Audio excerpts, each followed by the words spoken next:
Sejam bem-vindos à cerimónia de abertura do 12º Congresso Internacional das Misericórdias, subordinado ao tema O papel das políticas sociais e de saúde na proteção à infância, juventude e envelhecimento. Convidamos o Comendador António José de Freitas, provedor da Santa Casa da Misericórdia de Macau, a proferir o discurso de boas-vindas.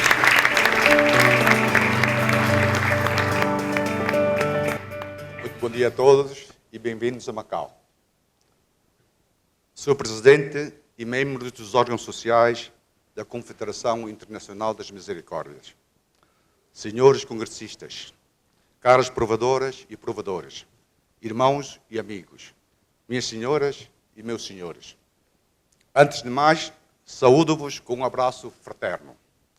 A Irmandade de Macau orgulha-se de vos acolher nesta multissecular cidade do Santo Nome de Deus de Macau, hoje região administrativa especial da República Popular da China. Faz precisamente a 20 de dezembro deste ano 20 anos. Começo por sinalizar o grande significado da organização do 12º Congresso Internacional das Misericórdias em Macau, quanto afirma, pela primeira vez no Oriente, o nosso espírito de fraternidade e de partilha de valores humanitários. Como sabem, a Irmandade da Santa Casa da Misericórdia de Macau celebra este ano 450 anos da sua fundação, sendo a mais antiga e única sobrevivente na Ásia e que precedeu a primeira forma de governo desta região do sul da China. O envelhecimento das populações, as novas patologias e o aumento dos cuidados necessários e continuados são desafios prementes das nossas sociedades, independentemente dos continentes onde nos encontremos. A sociedade e os governos olham para nós, misericórdias, como um porto de abrigo que há séculos assiste quem necessita, sem olhar etnias ou credos. Foi por isso que organizamos 6 painéis de especialistas de grande prestígio para debater as novas respostas de proteção à infância e à juventude e à população mais idosa. As experiências que vamos partilhar irão, de certo, beneficiar todos quantos integram este movimento internacional de bem-fazer. Convido todos a intervir. Agradeço a quem a nós confiou para organizar este congresso, especialmente ao nosso querido Presidente, Dr. Manuel de Lemos. Que a sempre leal cidade de Macau fique indelevelmente marcada nas vossas memórias como o local que bem vos acolheu. Bem-ajam, muito obrigado. Muito obrigada, Comendador. Para sentar-se, por favor.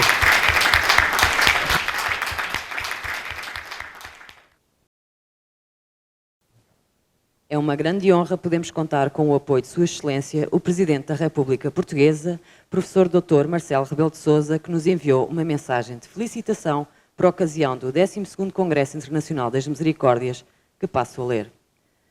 Caras amigas e amigos, caros irmãos, ainda não fez um mês, tive a honra de visitar a Santa Casa da Misericórdia de Macau, vossa anfitriã para este 12º Congresso Internacional das Misericórdias, magno encontro das misericórdias no mundo. Ao seu provedor e também ao Presidente da Confederação Internacional das Misericórdias, Manuel Lemos, envio uma fraterna saudação e o desejo de uma profícua jornada de trabalho. Falar de misericórdias no mundo é também falar da maneira portuguesa de estar no mundo e do significado histórico de que se reveste. É falar de um espírito de convívio e de partilha de valores humanistas, é falar de integração e proximidade às comunidades, é falar de uma vontade de serviço que se renova geração após geração. 5 séculos de história no trabalho das misericórdias dão-nos essa perspectiva e a garantia de que o espírito fundador permanece, desafio nunca esgotado, missão renovada com vocação de futuro. Pensar o papel das políticas sociais nessa dimensão é pensar presente, mas sobretudo pensar futuro, e é esse o desafio a que se propõe nos próximos dias. Trata-se de temas que interpelam as misericórdias enquanto instituições, mas sobretudo a vós enquanto atores e agentes do desenvolvimento e inclusão social. Como sabem, enquanto Presidente de todos os portugueses, tenho-me esforçado por estar perto das comunidades e dos seus problemas, porque é assim que entendo o meu mandato, mas essa proximidade permite-me igualmente avaliar o insubstituível papel do setor social em geral, das misericórdias em particular, na manutenção dos valores da justiça e igualdade sociais. Reconhecendo esta missão e sublinhando a sua importância, saúdo calorosamente, a uma distância apenas física, todos os participantes no 12º Congresso Internacional das Misericórdias, aguardando com expectativa a partilha das conclusões conseguidas. Professor Dr. Marcelo Rebelo de Sousa, Lisboa, Palácio de Belém, 8 de maio de 2019. Muito obrigada. Vamos assistir à mensagem pessoal do Secretário-Geral das Nações Unidas, Engenheiro António Guterres, que se junta desta forma ao nosso Congresso, o que muito nos honra. Saudações amigas para todos vós. Associo-me de todo o coração às comemorações dos gloriosos 450 anos da Santa Casa de Misericórdia de Macau e aos objetivos do 12º Congresso Internacional que, em sua homenagem, realizais. E desejo, sobretudo, sublinhar o sinal de esperança e de compromisso que a vossa Assembleia Mundial representa. Nestes difíceis tempos de incertezas e conflitos a nível mundial, não pode o Secretário-Geral das Nações Unidas deixar de saudar o espírito e a ação desses milhões de homens e de mulheres que, fiéis aos ideais e compromissos da Rainha Dona Leonor, desde há já mais de 5 séculos, e em nome da fraternidade universal, anunciam e praticam as obras de misericórdia. Que a estrela de 7 pontas e a rosa de 7 pétalas que ostentais na vossa bandeira, como símbolo das 7 obras de misericórdia espirituais e das 7 corporais, vos inspirem e fortaleçam nesta nobre e tão necessária missão de levar ao mundo a fraternidade e a paz. São estes os votos que formulo para a ação das misericórdias em todo o mundo. E de um modo especial reitero os meus parabéns à Misericórdia de Macau. Obrigado.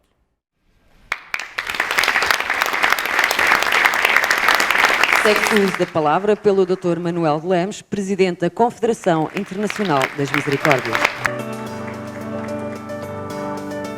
Muito bom dia a todos. Excelentíssimo Sr. Chanceler do Consulado-Geral de Portugal em Macau e Hong Kong, Excelentíssimo Sr. Dr. Vítor Melícias, Presidente Emérito da Confederação Internacional das Misericórdias, Excelentíssimo Sr. Dr. Lionel Alves, Presidente da Assembleia Geral da Santa Casa da Misericórdia de Macau, em Vossa Excelência, cumprimento todos os órgãos sociais da Santa Casa, Excelentíssimo Sr. Dr. António Brito, Presidente da Frente Parlamentar de Apoio às Santas Casas do Brasil e representante das Misericórdias da América Latina, Excelentíssimo Sr. Dr. Edson Rogati, Presidente da Confederação Brasileira de Santas Casas e Entidades Filantrópicas, Excelentíssimo Sr. Dr. Roberto Trucchi, Presidente da Confederação das Misericórdias de Itália e representante das Misericórdias Europeias, Excelentíssimo Sr. Dr. Cássio Bonfim, Provedor da Santa Casa da Misericórdia de Santo Tomé e Príncipe, representante das Misericórdias de África,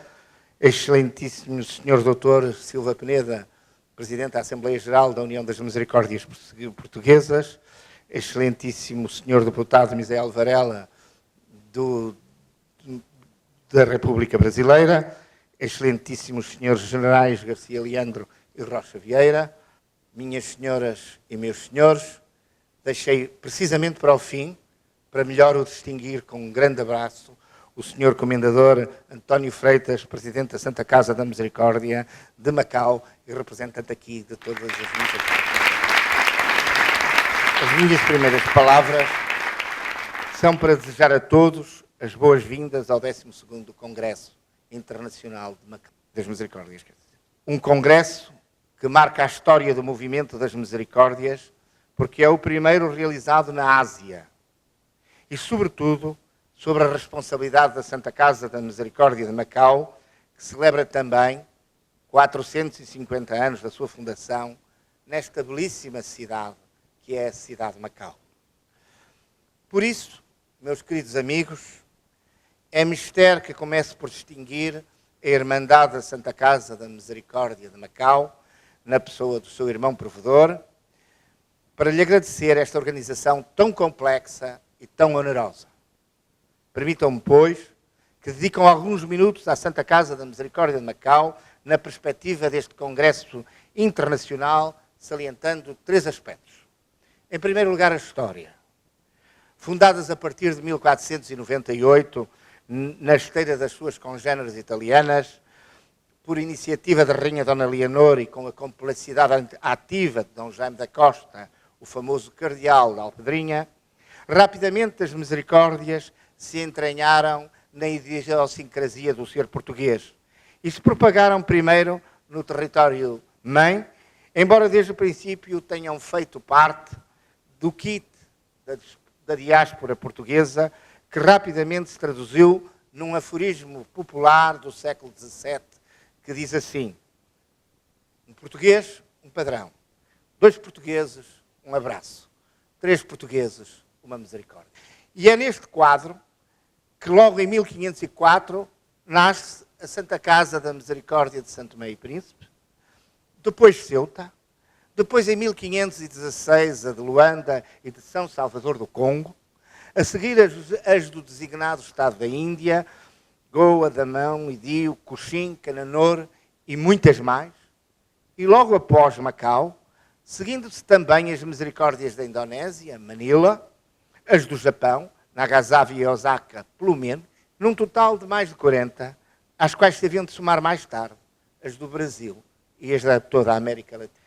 De todas as misericórdias, na Ásia, a única que sobreviveu ao longo de 450 anos foi a de Macau. O que só por si diz da capacidade da Irmandade e da sua vitalidade ao longo dos séculos. Permita-me, por isso, Senhor Provedor, que em Vossa Excelência agradeça a todos os órgãos sociais que ao longo dos séculos mantiveram aqui em Macau o ideal da misericórdia. Em segundo lugar, a missão. Cumprir as obras de misericórdia ao longo de 4 séculos e meio diz muito da atividade dessas obras e da atualidade dessas obras. Mas diz tudo sobre a vontade inquebrantável das gerações que ao longo deste tempo assumiram os destinos da misericórdia, para aqui também cumprirem a opção preferencial pelos pobres, como tão bem as definiu São João Paulo II. Basta visitar as valências da Santa Casa, como eu tive a oportunidade de o fazer, para compreender todo o alcance destas. E já agora, dizer que não é só a variedade das valências, por si só, mas a qualidade das respostas que importa salientar. Em terceiro lugar, o futuro. O desafio da solidariedade, do desenvolvimento, da coesão social que atravessa as sociedades iliernas, exige que, como sempre o fizemos no passado, sejamos flexíveis e encaremos com naturalidade a necessidade de nos adaptarmos às novas políticas sociais e que cada vez mais cooperemos com os respectivos Estados na sua execução. Estou certo que, mais uma vez, a Santa Casa da Misericórdia de Macau está preparada para esse desafio e que o vai cumprir com sucesso. Senhores congressistas, ilustríssimos convidados, feita esta referência aos nossos anfitriões, Permitam-me que acentue mais uma vez o significado deste Congresso se realizar na Ásia, na República Popular da China, neste momento tão decisivo para as nossas sociedades, para o desenvolvimento e para a paz, em que sobretudo importa conciliar os enormes saltos tecnológicos que damos todos os dias com a perenidade dos valores, a solidariedade e o diálogo interreligioso. Ciente deste significado, permitam-me que vos dê nota das duas declarações que acabamos de ouvir. A primeira, que obtivemos com a cumplicidade do nosso Presidente Emérito, o Dr. Vítor Pelícias, como calculam, foi a do Secretário-Geral das Nações Unidas, o Sr. Engenheiro António Guterres, e que acabou de ser apresentada. Só para a ouvir e ver, valeu a pena vir a Macau, porque nunca antes as misericórdias tiveram uma tão grande atenção de um líder mundial.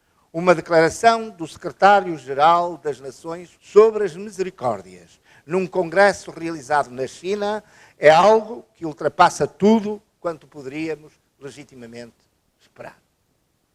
A verdade é que este interesse do Secretário-Geral das Nações Unidas se é também um reconhecimento do trabalho que por toda a parte vamos fazendo, do rigor, da qualidade e do mérito da nossa atuação, é também o reconhecimento de que a humanidade necessita de instituições como as nossas, que perduram no tempo e que têm por objetivo o auxílio e o apoio a quem precisa, sem distinção de cor, credo, opção política ou rendimento.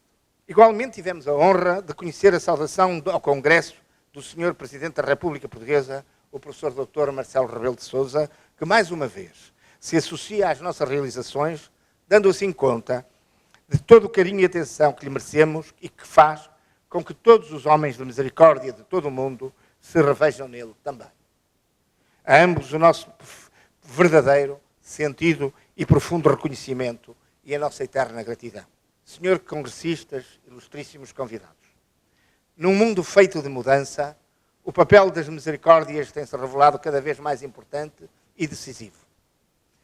Importante porque, apesar de todo o desenvolvimento das sociedades, continuam a registrar-se com cada vez maior visibilidade casos de desequilíbrio profundo e porque hoje todos sabem que só a sociedade civil organizada em instituições como as nossas é capaz de promover o apoio a essas pessoas.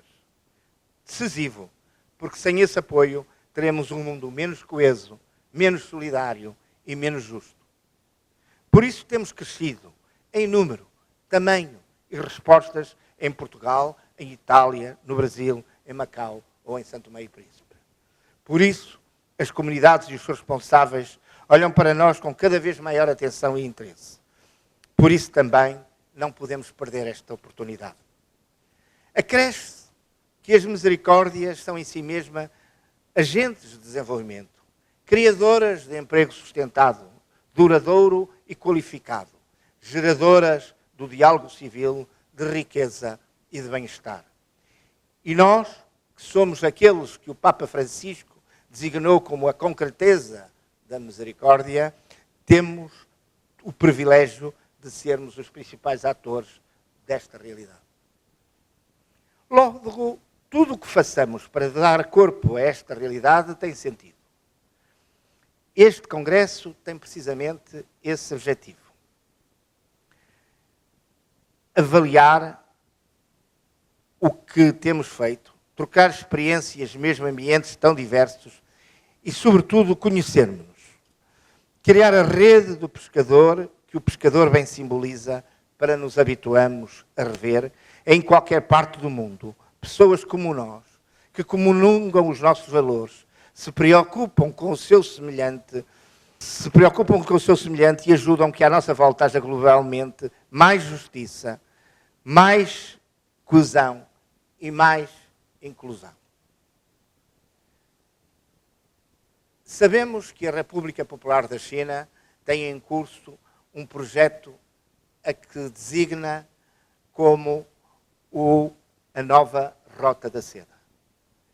Nós, misericórdias, podemos ser e devemos ser o braço social dessa nova Rota da Seda. E por isso,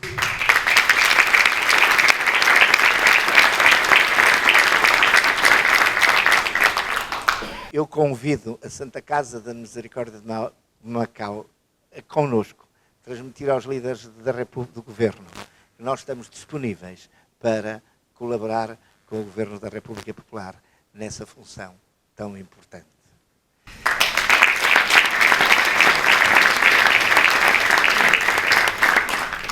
No dia em que cheguei, o senhor provedor da Santa Casa da Misericórdia de Macau, a propósito de algumas reflexões que fizemos, disse-me: a causa vale a coisa. Desejo a todos, concordo com isto, desejo a todos.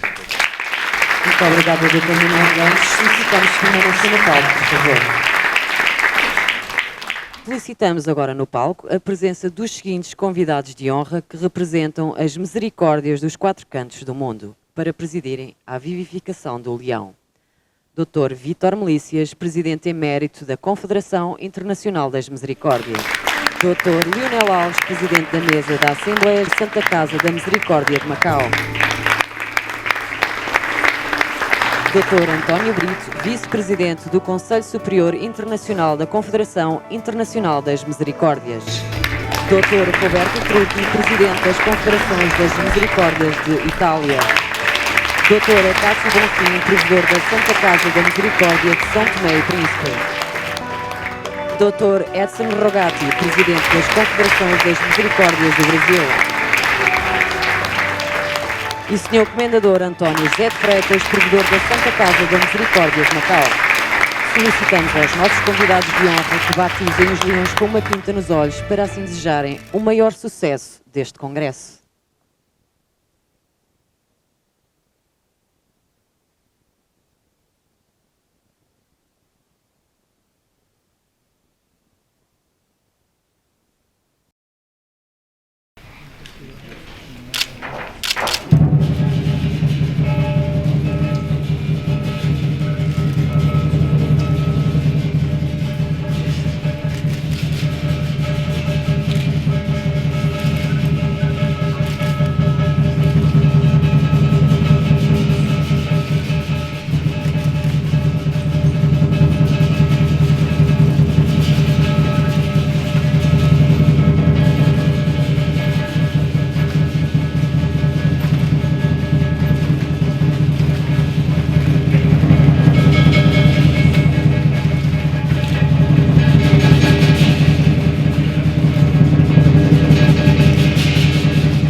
Muito obrigada. Muito obrigada a todos os convidados. Para, por favor, tomar os vossos lugares. Seguidamente, solicitamos o Dr. Vítor Melícias, Presidente Emérito da Confederação Internacional das Misericórdias, a proferir a oração de sapiência, a natureza, a identidade e a missão do Movimento das Misericórdias. Natureza e vocação universalista das misericórdias. Senhor Presidente e querido amigo, ilustríssima mesa da Presidência, estimada Misericórdia de Macau, Misericórdias do Mundo, caros convidados, caras convidadas, congressistas. É com emoção que, saudando e homenageando os 450 anos de intrépido e humanitário serviço da Misericórdia de Macau à humanidade, saúdo e louvo o espírito com que fomos convocados para, em congresso, cumegredare, ou seja, avançarmos juntos, para a realização voltada ao futuro dos ideais que definem a natureza, vocação e gloriosa história já multissecular destas ímpares, augustas instituições.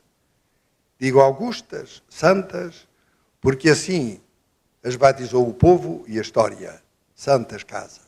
Na diversidade dos tempos e lugares e contextos em que elas têm marcado a história, com o ideal da fraternidade, traduzido em obras de santa misericórdia, importa realçar que a estabilidade, sustentabilidade e perenidade das misericórdias nas variadas culturas, regimes e situações resulta da fidelidade à sua específica natureza e da sua capacidade de adaptação à mudança e aos desafios do futuro de cada tempo e lugar.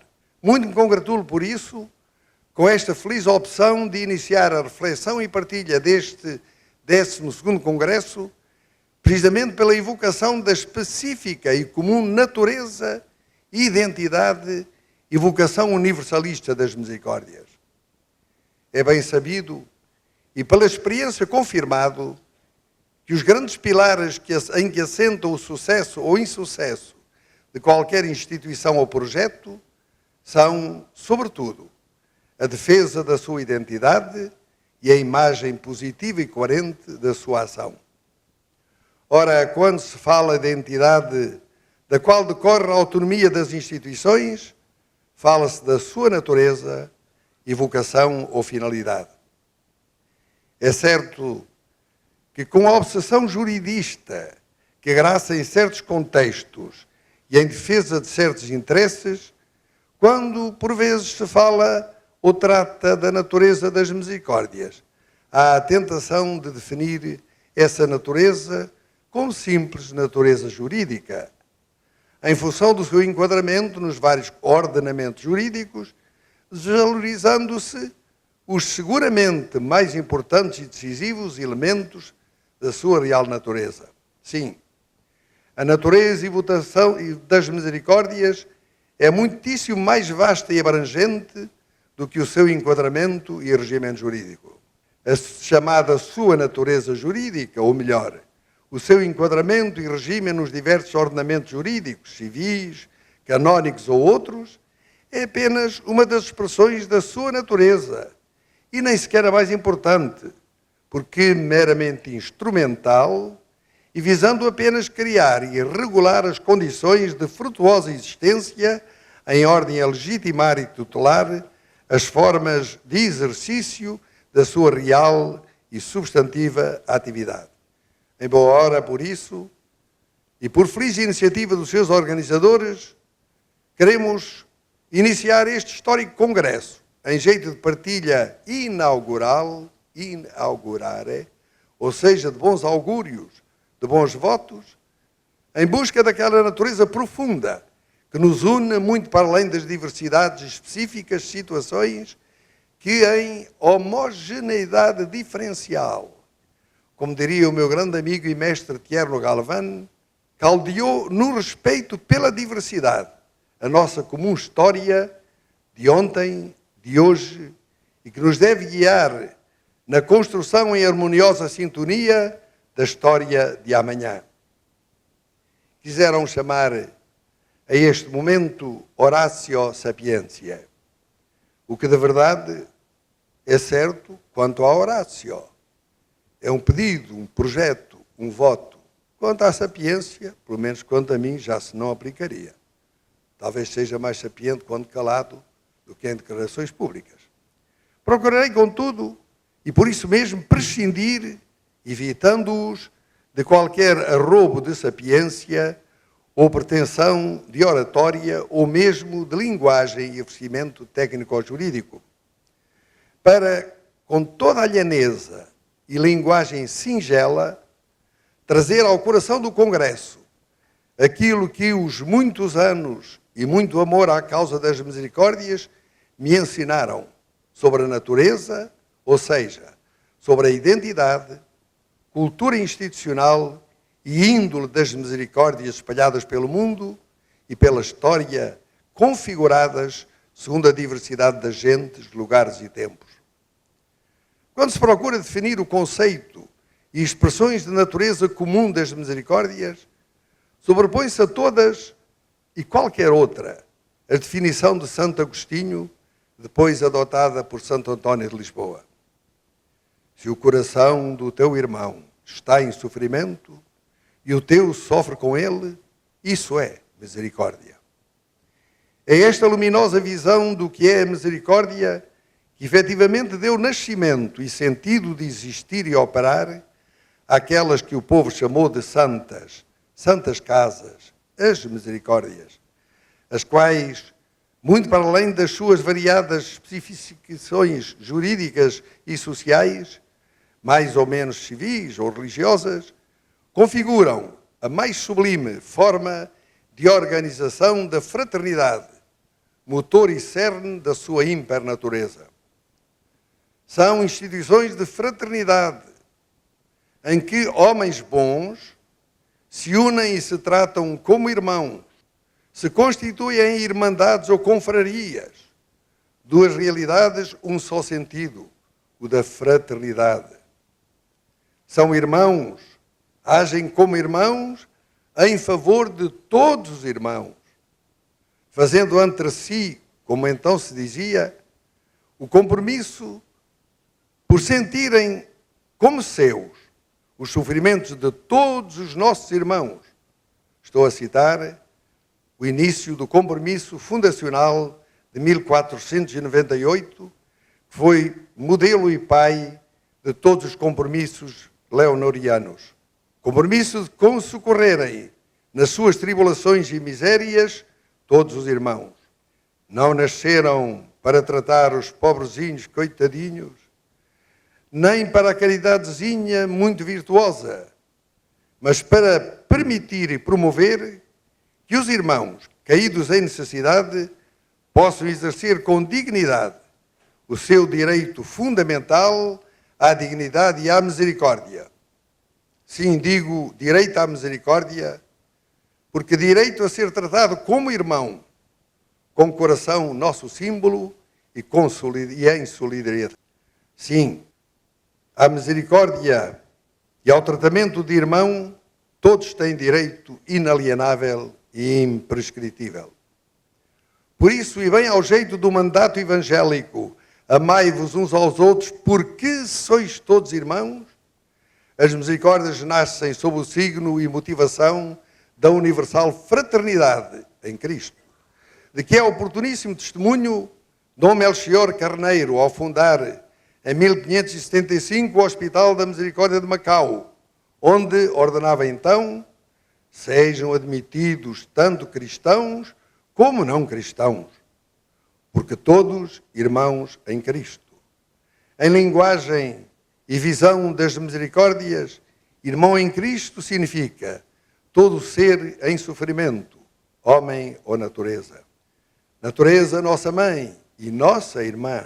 Aliás, com esse sentido, Papa Francisco, tão sábio e tão consciente da fraternidade na grande casa comum, proclamou uma 15ª obra de misericórdia: cuidar da casa comum a nós todos.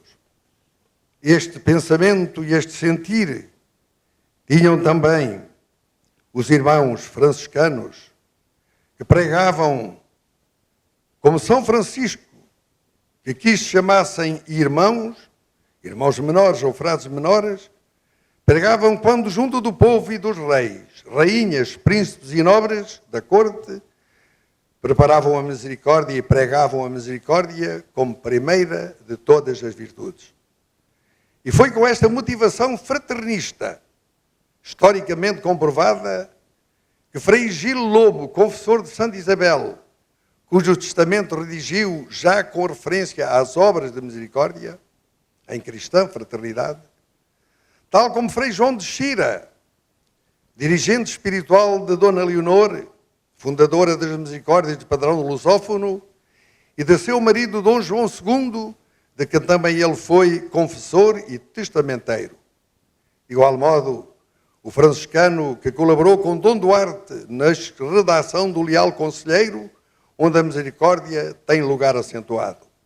Aliás, esses e outros franciscanos desses tempos áureos eram eles mesmos formados no pensamento de Santo Agostinho, que há momentos evoquei como grande referência inspiradora da essencial natureza das misericórdias, do qual Santo Agostinho foi seguidor António de Lisboa, que antes da sua vocação franciscana foi exatamente formado como cônego regrante de Santo Agostinho na Escola Agostiniana de Santa Cruz de Coimbra, escola magistral que então ombreava com a de São Vítor de Paris, alma mater da viragem da antiga para a moderna teologia.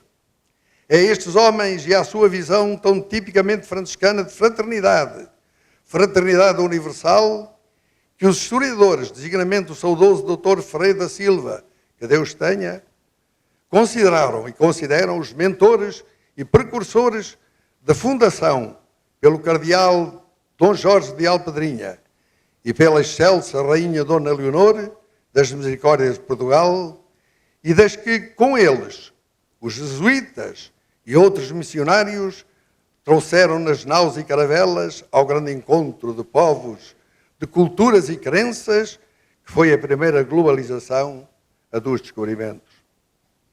Sim, repito, e repito como Horácio Sapiência deste Congresso, é de fraternidade a motivação e a alma das misericórdias da lusofonia, como seguramente também foi das de raiz florentina de São Pedro Mártir em maio de 1244. Vero, cari fratelli, italiani qui presenti. E é nesse pilar semente da sua identidade que dimana outro congénito e inseparável elemento definidor da natureza das misericórdias, a sua radical autonomia. Normalmente e bem, quando se fala da natureza destas instituições, fala-se em conjunto e inseparavelmente, como se fosse uma palavra só, de identidade e autonomia das misericórdias. Instituições que nascem com esta motivação e são assumidas por livre compromisso de homens livres, para quem a suprema matriz da cidadania é a solidariedade em fraternidade, não podem alienar ou ver usurpada a sua radical autonomia, autonomia de concepção, escolha de prioridades de ação, definição de estrutura de funcionamento e de livre administração e governação dos meios afetos aos seus fins próprios. Também eles, identitários e definidores da natureza institucional. Isto porque, como muito bem consigna o Pacto Português de Cooperação para a Solidariedade, assinado entre o Estado português, então representado pelo agora Secretário-Geral das Nações Unidas, que há momentos nos falou, e pelos representantes das instituições de solidariedade da sociedade civil, este mesmo compromisso ou pacto solene. Diz isso mesmo quando, entre outras referências, escreve que estas instituições agem por direito próprio e originário. Aliás, isso mesmo reconhece também a lei portuguesa de bases da economia social, aprovada por unanimidade no Parlamento português. Estas instituições, cito, são autónomas e independentes de quaisquer poderes a elas estranhos. Porque, apesar de tão repetido e solenemente afirmado, isto nem sempre é compreendido pelas próprias instituições e muito menos respeitados por quem o deseja ignorar. Impõe-se por isso que em Congresso e no dia a dia as instituições, aqui e em todas as nossas tomadas de posição, defendam a autonomia como elemento vital da defesa da natureza, identidade e fins que nos unem em compromisso originário. Defender e promover a natural autonomia das misericórdias não é uma opção, é um dever, uma obrigação institucional. Várias vezes ao longo da história o fizeram aqueles que nos precederam nesta missão de sermos misericórdia pela misericórdia e construirmos aquela fraternidade que até o artigo 1º da Declaração Universal dos Direitos do Homem propõe aos direitos humanos, propõem, se ainda não como direito, ao menos como obrigação, omnium et erga omnes.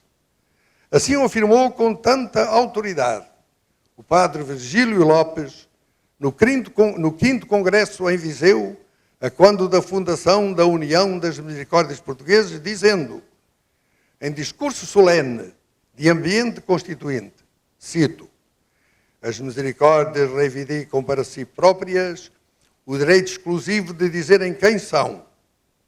Não permitiremos jamais que os princípios da nossa organização interna sejam ditados a partir dos gabinetes ministeriais ou dos espaços episcopais. Isto é consciência do valor identitário da autonomia, válido para Portugal ou para qualquer outro país, onde as misericórdias defender a autonomia é inequivocamente preservar a identidade das nossas instituições e a genuinidade do serviço que a humanidade e aos seus valores prestam. Pela mesma lógica e em conexão, torna-se cada vez mais necessário defender e praticar à dintra e à destra o outro fundamental princípio, o da subsidiariedade, terceiro pilar desta minha oratio. Primeiramente integrado na doutrina social da Igreja pela encíclica 40º ano do Papa Pio XI e depois gradualmente assumido por todas as instâncias das sociedades civis e políticas do mundo democrático, este princípio, também ele identitário em relação à nossa identidade e autonomia, segundo este princípio, as várias comunidades em relação a cada indivíduo que as integra, a começar pela família, sua primeira comunidade natural, e cada comunidade superior em relação às comunidades que a integram, tem o dever de intervir em auxílio, subsidium dare, sempre auxiliar, mas apenas quando o indivíduo ou a comunidade inferior não tenha ou não esteja a ter, ou esteja a não ter, capacidade de autonomamente realizar os seus fins no contexto do bem comum. Este importante princípio, a própria Igreja o guindou a norma orientadora de toda a sua vida interna, designadamente para a elaboração, cito, interpretação e aplicação do novo Código de Direito Canónico de 1983 e de toda a legislação canónica dele decorrente e com ele conforme, declarado pelo Sínodo dos Bispos Universal em outubro de 73. Infelizmente, demasiadas vezes esquecido, ou não assumido. Na lógica que venho expondo, estes princípios não devem ser entendidos como princípios, sobretudo, meramente jurídicos. Não. Eles, tal como a abrangente natureza das misericórdias, são muito mais do que jurídicos. E é por isso mesmo que as relações entre as misericórdias e as demais entidades civis, políticas ou religiosas e instâncias do poder não devem pautar-se pelos critérios da melhor e mais desinteressada cooperação entre entidades, porque no fundo todas visam os mesmos objetivos. Cooperação, outro, pois, dos princípios pilares da nossa natureza. Reforçando a sua natureza de pertença ao setor social, também dito de economia social ou terceiro setor, as misericórdias devem reivindicar e praticar os direitos, liberdades e autonomias que lhe advêm dessa sua natureza, porém, sem nunca esquecer que não estão sozinhas e que o bem comum e o interesse geral resultam do bom entendimento e da boa colaboração entre todos os setores e todos os intervenientes, cada um com os seus fins e especificidades e responsabilidades próprias, nunca apenas reivindicando privilégios e rigores jurídicos. Até porque, summum ius, summa iniuria. Foi esse, a meu modesto ver, e falando apenas como um exemplo, o principal erro e precipitação que levou à conhecida crise entre as misericórdias e a Igreja hierárquica em Portugal. Uma vez que, em vez de preocupação prioritariamente pastoral e de apoio, como era preconizado por Dom Eurico Dias Nogueira, arcebispo de Braga, emérito pastor e credenciado jurista de ambos os direitos, e se propunha o próprio episcopado, na primeira declaração, precisamente designada e tendo o intuito de natureza mais pastoral do que jurídica. O literalismo jurídico de alguns canonistas e o afã intervencionista e autoritário de alguns prelados para o extremar foi levado ou levou ao extremar de posições, daí resultando que a Conferência Episcopal, com apoio de instâncias jurisdicionais de Roma, tenha declarado que as misericórdias em Portugal são associações públicas de fiéis, enquanto a União das Misericórdias, em repetidas Assembleias Gerais, manifestou a sua convicção de que são associações privadas de fiéis em Portugal, porque no mundo serão aquilo que em cada país e circunstância é. Umas são, em alguma parte do mundo, eclesiais, outras menos, umas só civis, outras provavelmente nem isso. Ora, este desentendimento, digamos assim, levou a que fosse necessário prevalecer o bom senso. E ao fim de uns anos de impasse, mantendo cada uma das duas partes as suas próprias convicções doutrinais, acabou por se optar, Dr. Manuel Lemos bem-aja pelo papel que aqui desenvolveu, por um compromisso ou pacto de mútua cooperação prática, em que pelo período de 25 anos se acordou em manter um modus vivendi que, prescindindo de definições técnicas, regula praticamente as práticas consensuadas em conjugando dados do regime público com dados do regime privado social. Ao menos, valha-nos isso e que Deus lhe ponha a bênção. Apesar de todos os esforços e de toda a boa vontade, por não se advertir na natureza identitária destes princípios ou por vontade de os respeitar, mantém-se em certos países algumas dificuldades em relação ao Estado ou à Igreja ou mesmo a organizações da sociedade. É por isso muito importante e muito de saudar que as misericórdias aqui reunidas em Congresso Mundial iniciem seus trabalhos em jeito de Horácio Sapiência, refletindo e partilhando os grandes princípios da sua natureza. Princípio da fraternidade do universal e universalista, base de toda a sua existência. A autonomia, subsidiariedade e cooperação, enquanto instituições de leigos, laicais, não laicas, em muitos casos, ou na maioria dos casos, eclesiais de igreja, não eclesiásticas, ou seja, da igreja hierárquica, privadas ou privadas sociais e não públicas, mas particulares, queremos E aqui reafirmamos a determinação de contribuirmos para um futuro do mundo, onde a paz e a fraternidade, já que hoje evocadas pelo secretário-geral das Nações Unidas, prevaleçam. Assim, fiéis à sua natureza e vocação universalista, de instituições guiadas para o bem universal, pela universal fraternidade, possam as misericórdias todas do mundo, na senda do universalismo de abertura total, sem discriminações, mas no respeito pelo pluralismo e pela diversidade, prosseguir a construção daquele mundo universo, simbolizado na esfera armilar, esfera mundi, que ostentamos na nossa bandeira da nossa Confederação. Assim, estimulados nesta bandeira também encimada, esfera armilar encimada pela coroa da Virgem, Mater Omnium, Senhora do manto largo e universal, Senhora das misericórdias, possamos assim, Deus nos abençoe, proclamar, viver no Congresso e depois no dia-a-dia, tão nobres, tão belos princípios, tão magnífica natureza. Para que assim seja, viva a misericórdia de Macau, a misericórdia do mundo, viva Macau, viva a República Popular da China. Muito obrigado. Muito obrigada, Dr. Vítor Melícias, por esta oração. Caros convidados, a cerimónia de abertura do 12º Congresso Internacional das Misericórdias está assim concluída. Temos alguns refrescos à entrada e o Congresso retomará dentro de 10 minutos. Até já.